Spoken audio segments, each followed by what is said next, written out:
Batman the Three Jokers was supposed to be a groundbreaking story. Written by Jeff Johns with stunning art by Jason Fabok, this comic aimed to answer one of the biggest mysteries in Batman lore. How can Joker seemingly be everywhere, committing different crimes, acting in completely different ways? The answer? There are 3 of them.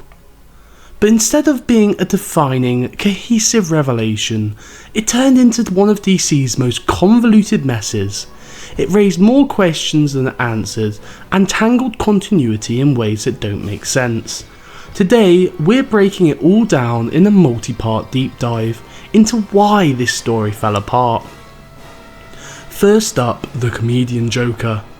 He's the one heavily inspired by Alan Moore's The Killing Joke.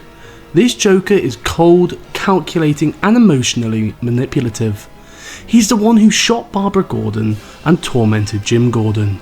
He's wanted to break people, not just to kill them. The Joker is perhaps the most iconic version in many fans' minds, but here's the problem. If this is the same Joker from The Killing Joke, then that means The Killing Joke has to be canon. But DC has flip-flopped on whether or not the story actually happened in continuity. So if it is canon, then how does it fit in the timeline alongside the other Jokers?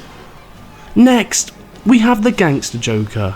This version is modelled after the original Golden Age Joker, the one who was more of a traditional crime boss.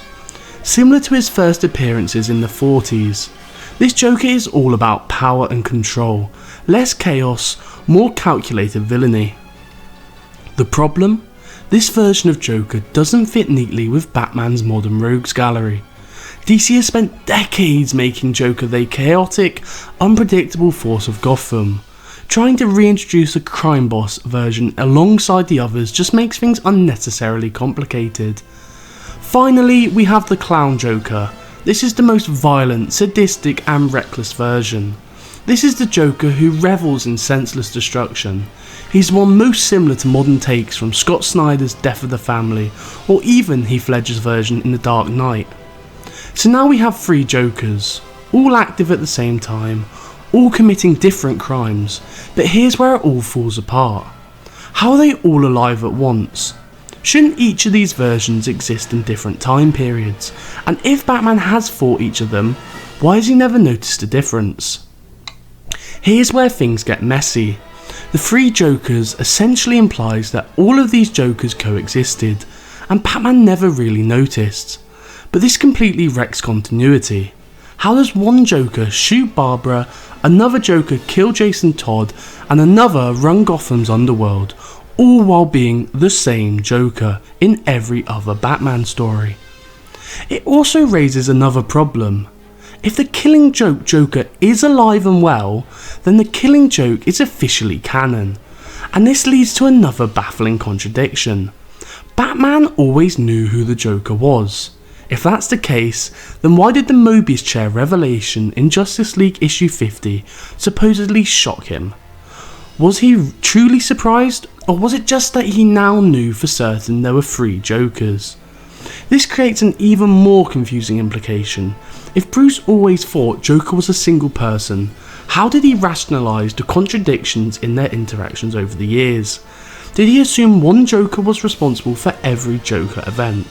If so, that makes the dynamic between Batman and Joker even more convoluted, as their confrontations would have played out very differently had Bruce realised he was dealing with multiple people. Now let's talk about Scott Snyder's take on Joker. Snyder pushed a completely different idea, that Joker was an almost mythic force, an entity that had existed throughout Gotham's history. His Endgame and Dark Knight's Metal runs even hinted that Joker was something beyond human, possibly even immortal. This take on Joker clashes directly with 3 Jokers. If Joker was already one supernatural, ever-present entity, then how does it make sense that there were 3 separate individuals all along? Snyder's idea was about Joker being an unstoppable force in Gotham, whereas 3 Jokers reduces him to 3 different guys playing different roles. It's a massive contradiction in how Joker is supposed to be interpreted. And just when you thought things couldn't get messier, along comes Chip Zdarsky's Joker Year 1.